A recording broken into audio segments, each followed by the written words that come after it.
Друзья, приветствую вас на канале, посвященном погоде рынка недвижимости Украины. Сегодня мы вместе с вами будем разбираться, что произошло с жилой недвижимостью, друзья, целого причерноморского региона, куда входит два крупных областных города-центра. Это город Одесса и город, друзья, Николаев. Ну, традиционно с цифрами вместе с вами постараемся разобраться, что произошло с недвижимостью. В начале видео мы будем говорить о колебательных процессах, то есть это период сравнения будет всего лишь один месяц. Будем сравнивать март месяц с апрелем месяцем. И как бы в конце видео уже будем говорить о тенденциях, друзьях. Это долгосрочные процессы длиною в 12 месяцев. Будем, в общем-то, подводить итоги, что за год прошло с недвижимостью города Николаева, города Одессы, напомню. И подведя итоги, я сделаю, ну, наверное, краткосрочный уже прогноз до конца первого полугодия или второго квартала 2026 года о том, что будет происходить на рынке жилой недвижимости целого причерноморского региона. Друзья, смотрим подготовленный мною материал через призму времени и цифр, как я люблю говорить. Постараемся совместно с вами разобраться, что произошло с рынком жилой недвижимости благодаря статистическим данным, которые мне любезно предоставляет компания Олимп Консалтинг. Итак, друзья, перед вами карта Причерноморского региона. Хочу напомнить вам, ну так, чтобы не скучно было вам смотреть. Помните, такой был персонаж Шерлок Холмс. Это человек, который занимался расследованиями, да. И вот в основе его, так сказать, расследования лежала научная методология, как ни странно. Это метод, знаменитый его метод дедукции. То есть от общего он уже переходил к частному. Я в своих исследованиях, я не расследователь, я исследователь, я исследую в данном случае рынок недвижимости и также применяю этот научный метод, метод дедукции. Если говорить простым языком, я сначала показываю картинку, это сводные, обобщенные данные в целом по рынку, что произошло с недвижимостью. Здесь будет и первичный, и вторичный рынок, также будет в разрезе классификации недвижимость. А потом уже перехожу к декомпозированным данным, то есть сначала у вас картинка полностью появляется, что произошло с недвижимостью за месяц, а потом мы уже это декомпозируем по более таким подробным параметрам в разрезе уже, естественно, даже административных районов по городам. Так что вот на примере совершенно, мне кажется, простой такой, да, но достаточно интересно, как может метод дедукции применять в анализе рынка недвижимости. Итак, друзья, расскажу, как пользоваться данной картой. Будем говорить в первом, где-то первые 10 минут про город Николаев. Город Одесса я записал уже видео где-то неделю назад, поэтому вы можете просто посмотреть его. Будет, я ссылку дам на город Одесса. А вот город Николаев, он, естественно, у нас посвящено первая половина видео именно этому городу. Итак, начинаем с населения. Население 486 тысяч, это довоенное население. Сейчас я предполагаю, что 1300, наверное, живет, друзья. Кто с Николаева мне смотрит, напишите, как ваши ощущения. Людей больше на улице или же меньше? Я все-таки предполагаю, что 1150 стало меньше. Ну, все-таки это прифронтовой город. Кто-то мне скажет, да какой там Николаев, а где посмотрите. Друзья, ну вот я очень хорошо знаю данную область. Вот давайте на карте покажу. Вот это у нас Кимбурская коса. Видите? Показываю указочкой. Это, друзья, Николаевская область. И она находится под контролем Российской Федерации. В свое время я прожил несколько лет в городе Очаков. Видите, вот здесь. Это тоже город, который административно подчинен Николаеву. То есть это Николаевская область. Кстати, сейчас город Очаков, ну, реально, особенно первую береговую линию, просто, ну, выносят в ноль, что называется. Ничего там не остается.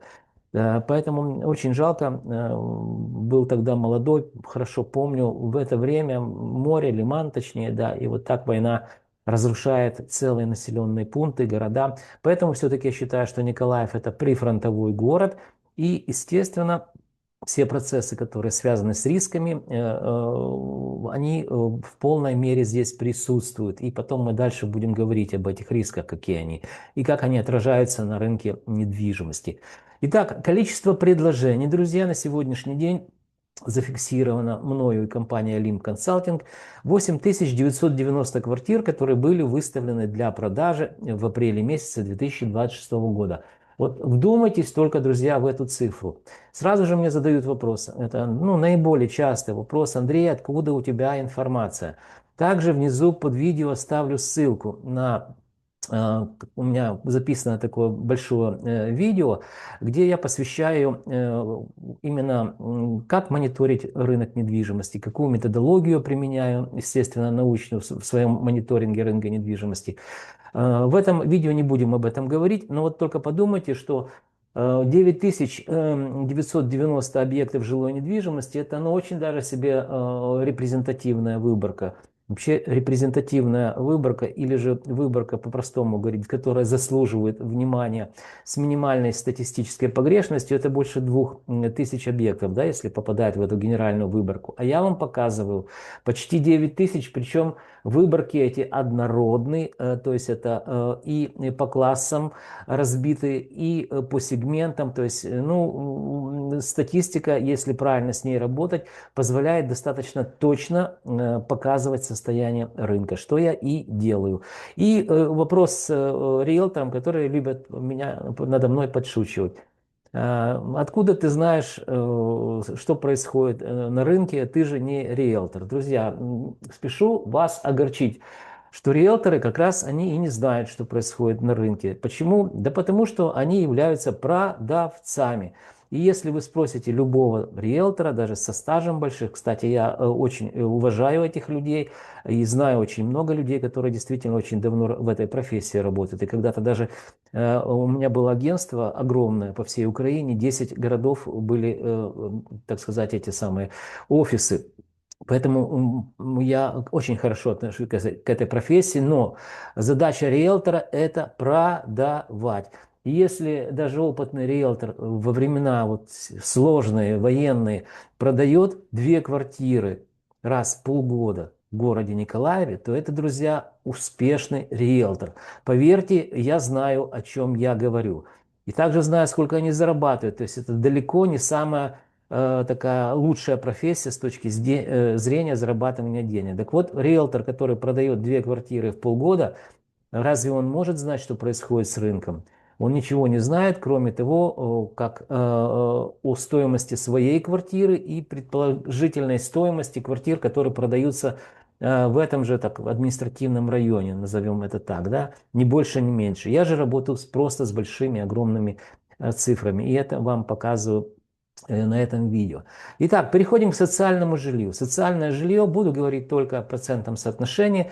За месяц снижение минус 0,21%. Квартиры эконом-комфорт, бизнес-класс, также вторичный рынок показали также динамику снижения минус 0,16%. Переходя к следующему сегменту рынка недвижимости, это уже первичный рынок, мы видим, что динамика снижения и здесь присутствует. Первичный рынок, квартиры эконом-класс подешевели на 0,23%. Ну и первичный рынок квартиры комфорт бизнес-класс также подешевели аж на 0,77%. То есть это достаточно серьезно подешевели. Риски вот эти войны, они именно и заключаются в том, что чем хуже, тревожнее ситуация в городе, тем больше прилетает по городу. Соответственно, настроение у продавцов менее, так сказать. Опомните, меня спрашивают, откуда ты знаешь, сколько стоят квартиры, за сколько они проданы. Я не знаю, за сколько они проданы. Я просто предполагаю, и у меня есть еще раз методология, по которой я определяю справедливую рыночную стоимость.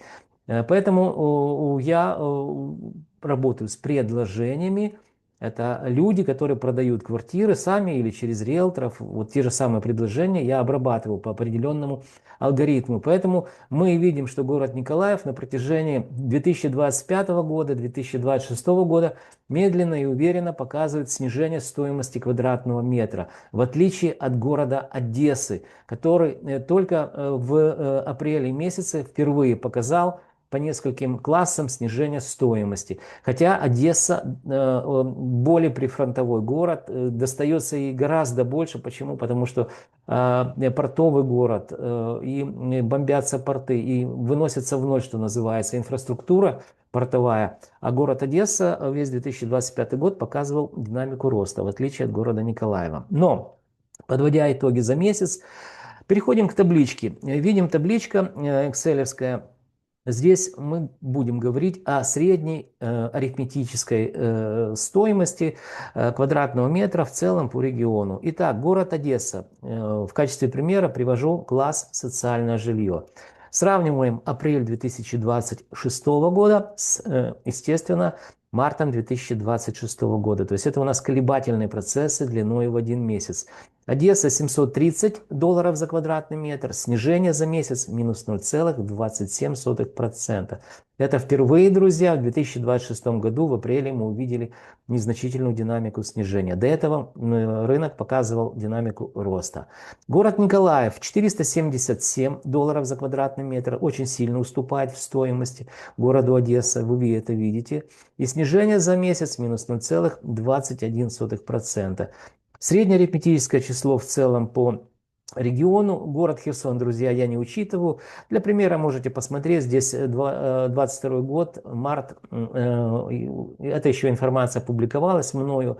Сейчас я не публикую. Почему? Потому что там нет реально рынка. То есть там люди пытаются что-то продать, но это безуспешно. Поэтому город Херсон, я сейчас, так сказать, данные по нему не даю. Итак, среднее арифметическое число 604. Как оно считается, вы прекрасно знаете. Это в целом по региону. Сравнивая, естественно, март с апрелем 2026 года, мы видим, что незначительное снижение минус 0,25% за месяц. Индекс отрицательный 0,998. Ну, по поводу индексов, друзья, расскажу вам позже немножко, что это такое. И, ну, как оно называется, на примере, да, чтобы вы просто понимали, как считаются индексы. Переходим, друзья, к более декомпозированным данным по городу Николаеву. Помните, от общей картинки мы сейчас переходим к таким более подробным этим самым слайдам, где будем разбираться, что произошло. В данном случае вторичный рынок, класс «Социальное жилье». Снижение за месяц минус 0,21%. Город Николаев в разрезе 4 административных районов. Видим, что наибольше всего подешевела недвижимость в Ингульском районе и, как ни странно, в Центральном районе минус 0,20% за месяц. Наименьше всего, я прошу прощения, наименьше, Ингульский и Центральный. А наибольше всего подешевела недвижимость в Корабельном районе, минус 0,22%. Переходим к следующему слайду, друзья. Это уникальный контент, он появился благодаря вашим просьбам. Вы меня просили: Андрей, покажи, что произошло с недвижимостью в городе на протяжении 4 лет войны, ну там и несколько месяцев, да. Подобного контента вы не найдете, друзья, в сети интернет. Если кто-то что-то подобное найдет, сбросьте мне ссылки, мне будет интересно.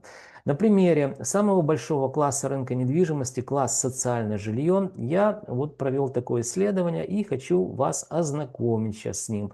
Период сравнения у нас будет поквартальный, это март 2022 год. Напомню вам, что война началась в феврале 2022 года, 24 февраля. Итак, мы видим, что стоимость квадратного метра в городе Николаеве, класс «Социальное жилье», $577 за квадратный метр. И вот заметьте, медленно и уверенно на протяжении всех 4 лет войны, в Одессе по-другому это все, вот эта кривая, еще это называется линия тренда, я ее аппроксимирую, то есть сглаживаю максимально. Видите, она такая ровненькая, но вот эти тенденции длиной больше 4 лет, они что? устремлены, то есть отрицательная динамика, то есть снижение стоимости квадратного метра на протяжении всего периода войны. И уже в апреле 2026 года это 477 долларов за квадратный метр, что показало вот здесь внизу, друзья, смотрите, есть табличка Excel, также посчитал за нас с вами снижение за весь период войны на 17,33%. Да, друзья, именно так ведет себя рынок недвижимости. Всего лишь на 17% подешевела недвижимость. Многие мне говорят: Андрей, да не может такого быть. Особенно это любят на эту тему рассказывать риэлторы, что рынок обвалился или обрушился на 70%, все пропало, все пропало. Или же наоборот, вырос на 90-80%. Рынок недвижимости, мы говорим сейчас о вторичном рынке жилой недвижимости, это не спекулятивный рынок. Первичный рынок, да, я там где-то могу, в общем-то, согласиться, что там более такие резкие колебательные процессы. А вот вторичный рынок, здесь, друзья, ситуация другая. Здесь за каждой квартирой это людские жизни, то есть люди живут в квартирах. И просто так люди не продают свои квартиры, то есть нужны обстоятельства, которые бы их заставили или же ну, продать или купить квартиру, то есть неважно. Поэтому это не спекулятивный рынок, и сравнивать его с фондовым рынком никак нельзя. Фондовый рынок – это спекулятивный рынок, и в одну торговую сессию вы можете как сказочно разбогатеть, так и, так сказать, сказочно обеднеть. Да? Рынок вторичный ведет себя по-другому. Итак, переходим к следующему, друзья, слайду. Здесь мы будем говорить о вторичном рынке эконом-комфорт-класс. Длина исследования 1 месяц. Здесь снижение минус 0,16%. Посмотрите, отличается стоимость квадратного метра в разрезе административных районов. Это в абсолютных цифрах видим, да? И также снижение в процентном соотношении в течение 1 месяца. А следующий слайд посвящен первичному рынку квартиры эконом-класс. Снижение минус 0,23% за месяц. Также видим средняя стоимость квадратного метра в абсолютных цифрах, здесь в долларах, и снижение в процентном соотношении за месяц. Следующий слайд у нас последний. Здесь говорим о квартирах комфорт бизнес-класс, первичный рынок. В разрезе административных районов видим стоимость квадратного метра и видим, насколько подешевело в процентном соотношении всего лишь за 1 месяц. Итого, друзья, подходим, наверное, к самому интересному слайду. Это тенденции на протяжении 1 года, хотя и тенденции на протяжении 4 лет и нескольких месяцев, они отрицательные. Но это традиционно я сравниваю период сравнения ровно 12 месяцев. Апрель 2025 года 494 доллара за квадратный метр и 477 долларов за квадратный метр апрель 2026 года, то есть 12 месяцев период исследования. Динамика отрицательна, вот эта линия тренда вниз показывает, я ее сглаживаю, аппроксимирую. И, друзья, за год снижение всего лишь составило 3,44%.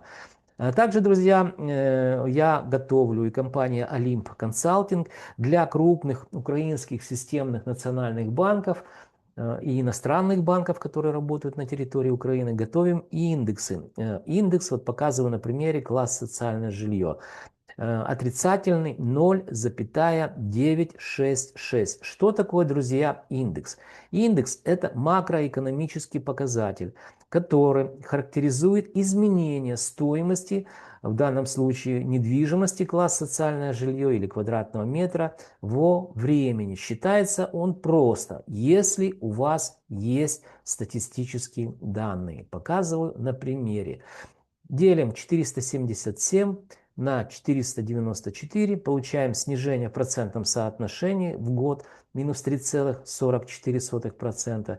Или же вот этот макроэкономический показатель индекс рынка недвижимости отрицательный 0,966. Друзья, немного рекламной паузы. Я знаю, что меня смотрят люди, которые работают в финансовых учреждениях.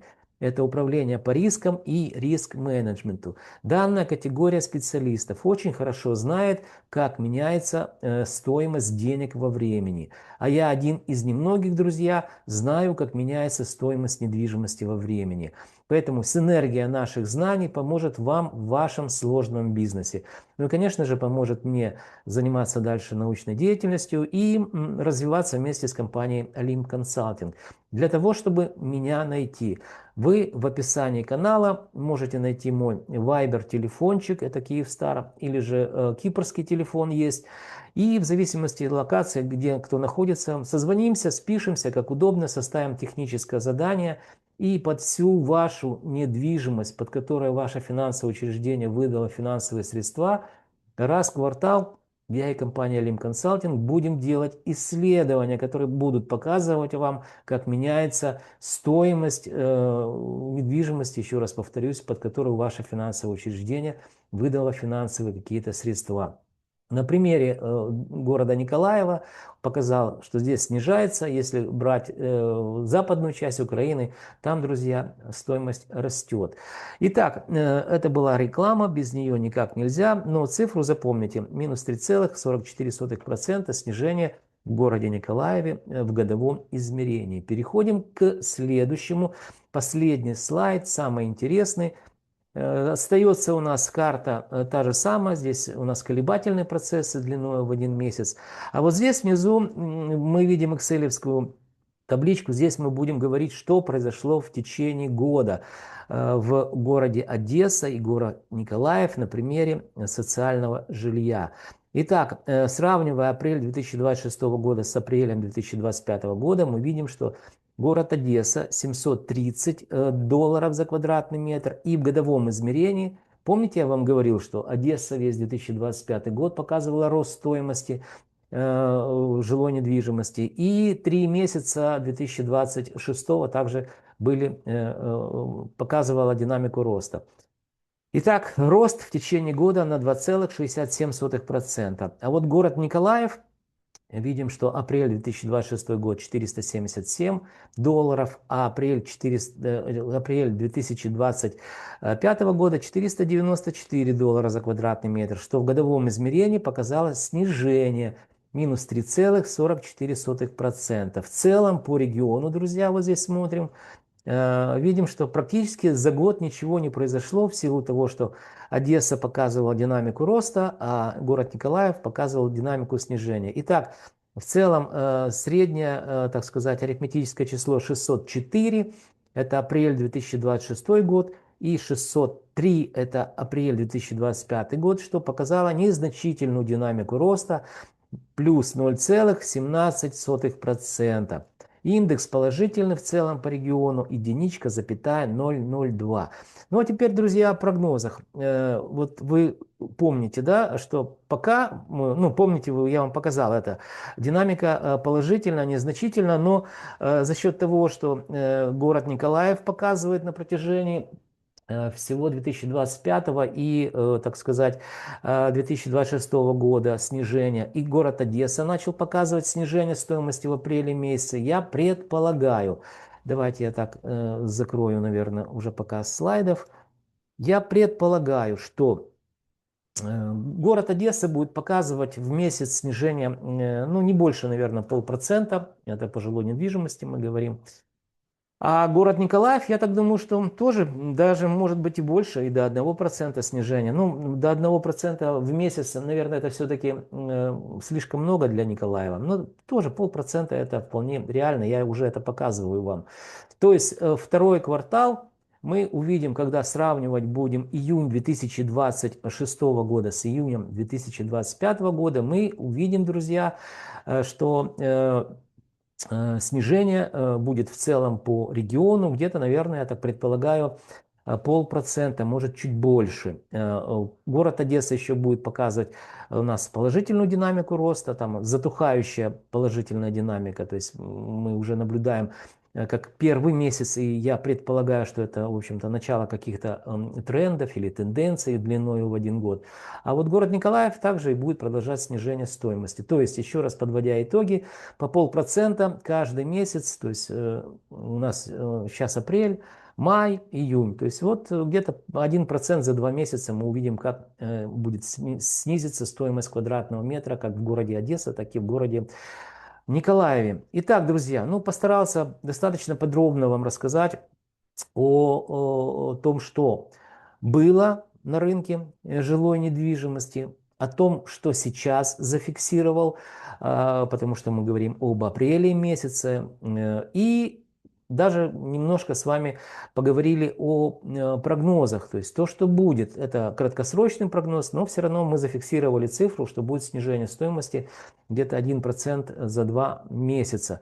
Насколько я был прав, не прав, время покажет. Я записываю ежемесячно подобные обзоры.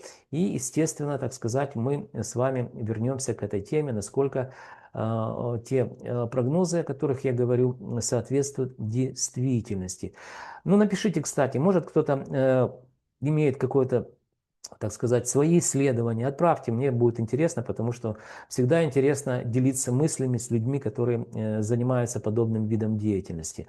Итак, друзья, пришло время прощаться. Для того, чтобы знать, что происходит с рынком недвижимости Украины, друзья, вам необходимо что сделать? Правильно, подписаться на мой канал. Вы также можете лайки ставить, дизлайки, обязательно подписывайтесь. Это, говорят, помогает в продвижении канала. А еще вы должны помнить, что я ваш скромный слуга, и компания Олимп Консалтинг готовим для вас ежемесячные обзоры рынка недвижимости, которые, я уверен, станут для вас компасом, ну или как минимум путеводной картой в каменных джунглях рынка недвижимости Украины. Друзья, до встречи в следующих моих видеороликах.